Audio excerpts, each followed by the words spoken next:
there for a while, I had this feeling that all I wanted to do, I would be completely content, and I said this multiple times, if I just found some cave out in the middle of the mountains and decided to go move into this place, that way I couldn't be bothered with anybody's bullshit, and I would be content just living in nature. Until the reality crashed in, not so much of survival techniques, but the fact of, I'm not even 40 yet, and there's still so much more to live. As peaceful as it would be to just pigeonhole myself into a plot of land and live off the land and never have to deal with anyone again, I realized that I would be content. Lonely has so many different meanings, but I would definitely feel as though I missed out on something. They say that connection is where fulfillment comes in, being of service to others. And being someone who's been a service provider, been a barber for the last 10 years, been a bartender, always working with other people, I realize that, there is something to being capable of making other people feel good. Being someone who is able to provide happiness to somebody who just needed to be uplifted or couldn't do it themselves. Whatever you want to say.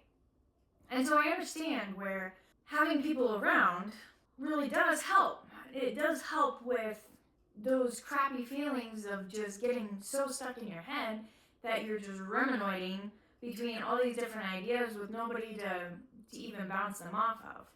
I think there's a certain time where, at least for myself, I've found that throughout the years and all the experiences, while I was super trusting when I was younger, I was raised to be friendly, to treat others how you want to be treated type of shit, and in that process, throughout those years, it was just experience after experience of a whole lot of people taking advantage.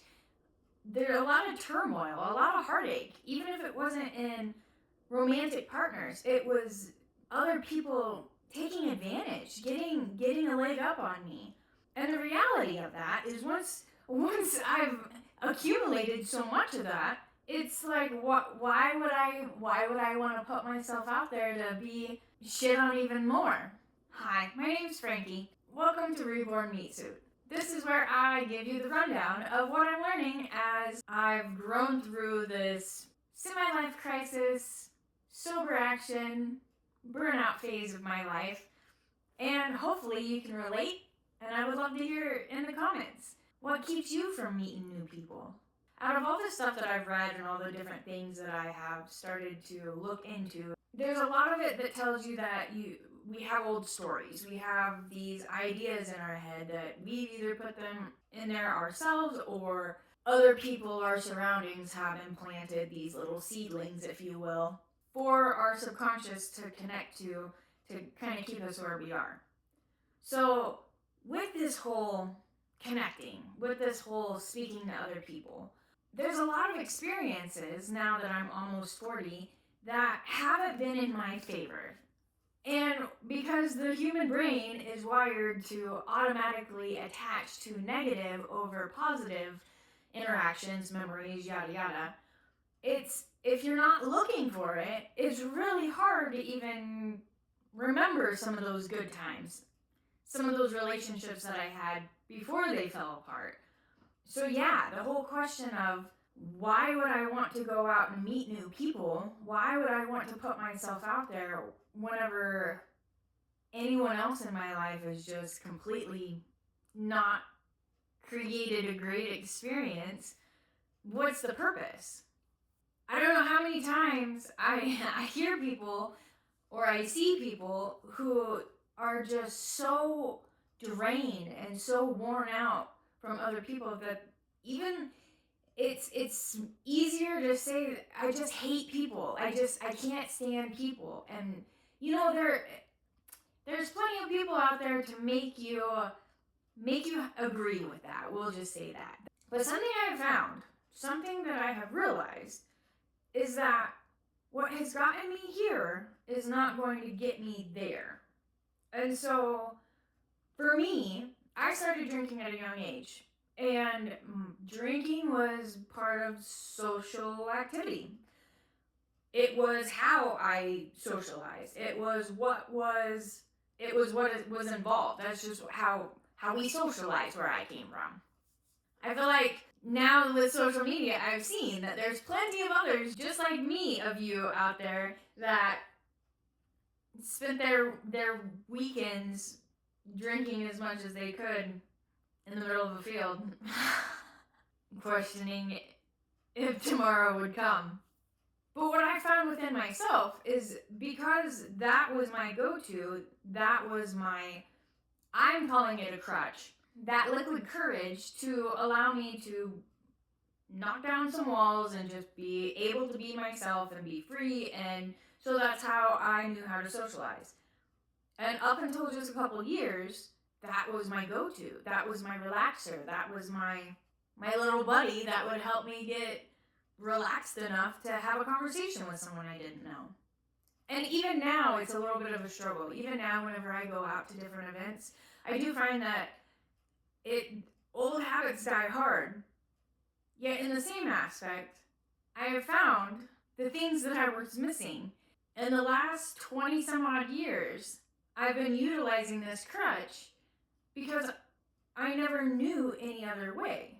And that other way has to do with boundaries, has to do with understanding that what I was told about treat people how you want to be treated is not a universal thing. That there are plenty of people that are out there that prey on people who do their best to make others feel accepted or whatever. And so to move forward, it's not so much for myself. It's not so much I'm going to keep myself contained, but it's taken those steps to strengthen some of those weaker spots that I have just completely. I've taken the easy way out.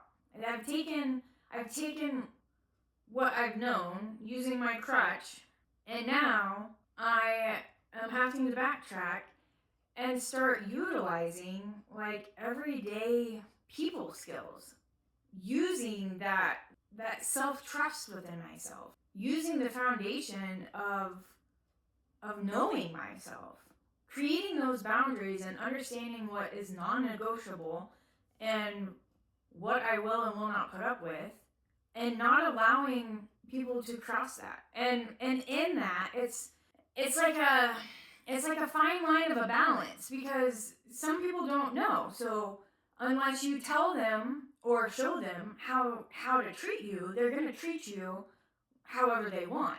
They're going to treat you to what you'll allow them to get away with. And it's really funny to even talk about this right now, because it seems like common sense. Yet, whenever you've lived a certain way for 20, 30 years, you can know it, but unless you practice it, you're not going to get the outcome. Like, just because you know something doesn't mean that you're going to reap the benefits unless you're utilizing it, right? So yeah, this whole, I don't really like people. This whole saying, I have realized, is just a scapegoat to not have to deal with what it is that I've bypassed back in the day. If you're watching this, then I assume that it's safe to say that somewhere in your life you've also agreed that people suck and I could just do without. And so I invite you to kind of look into yourself. Like, what is it that, people suck. people have their own perspectives. They have their own idea of how things are supposed to be. And some of them are more open to others' ideas, and some of them are not. And they're very dominant on making everyone believe the same thing that they believe. And I think the best thing about just growing up and the way that society has changed is we're becoming more aware now about mental health. We're becoming more aware about like personal development, where our parents and generations in the past didn't really have the access that we do now. So I think it's really cool that, like, we have the experience, like, we know how the older generations pushed through and they had that drive, but we're also understanding, like, we get to be that balancing act. Like, we know how to push, but we also are aware of, like, taking care of ourselves and actually living a more fulfilled life. So with communicating and connecting with other people, it's not about what you know, it's about who you know. And I've heard this since I was younger, but it really didn't make any sense. And it's probably because I've always had anxiety around other people that the who you could literally meet someone tomorrow at the grocery store and strike up a conversation, and they have an opportunity, or they can connect you with somebody else for an opportunity that you've been waiting for. And it comes back to this, like, you don't have to do everything by yourself. Coming from a hyper independent person, this is another thing that I'm very much aware that it's very draining and it's very taxing to be so in control and not allow anybody else to help. Yet having connection and having communication with other people, at least even just having someone to bounce ideas off of, makes such a huge difference in the amount of bandwidth my brain consumes and doesn't consume, and, like, being able to focus. Yes, people suck, but with every 10 people that suck, there's another 50 people that are pretty freaking awesome. And while not everybody deserves our time, I do believe that we deserve to spend our time finding the people that do deserve our time. My next little goal is to really start interacting more with other people, like in my day to day. I've really cut myself off, so I don't see as many people as I used to, especially with, like, the at home work. And I'm realizing that that's almost a detriment in its own aspect. It's like a ball. When a ball takes way more effort and energy to get rolling, but once it gets rolling, it keeps rolling. It's the same with new habits. Like, it takes a little bit to get the ball rolling. It takes a little bit to be disciplined enough to take that first step and continue with it. But once you've done it for a few times, it starts to become more natural. It starts to become just an unconscious process that is just a part of you. And I don't know about you, but with all the ridiculous unconscious things that myself tends to put myself through, I think I would rather control and, like, retrain myself to do some more beneficial unconscious habits to get to where I want to go. But this all depends upon, like, what's your goals, what's your values, what is it that you're wanting. I'm still in the process of, like, restarting over career and life. And now that I have the understanding that anything is capable, even though I've been told that, it actually finally sunk in.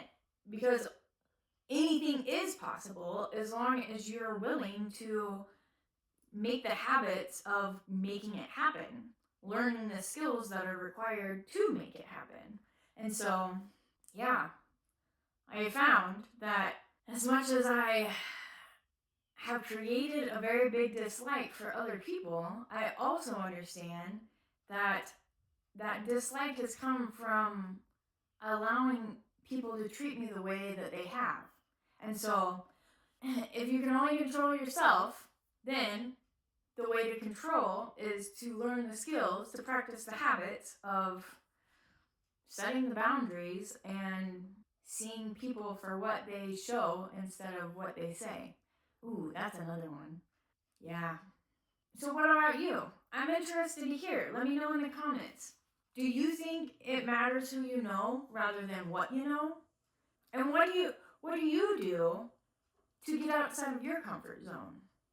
One step at a time, and with all good intentions, it just takes time. More repetition, the more it becomes natural. So, anyways, until next time. Bye.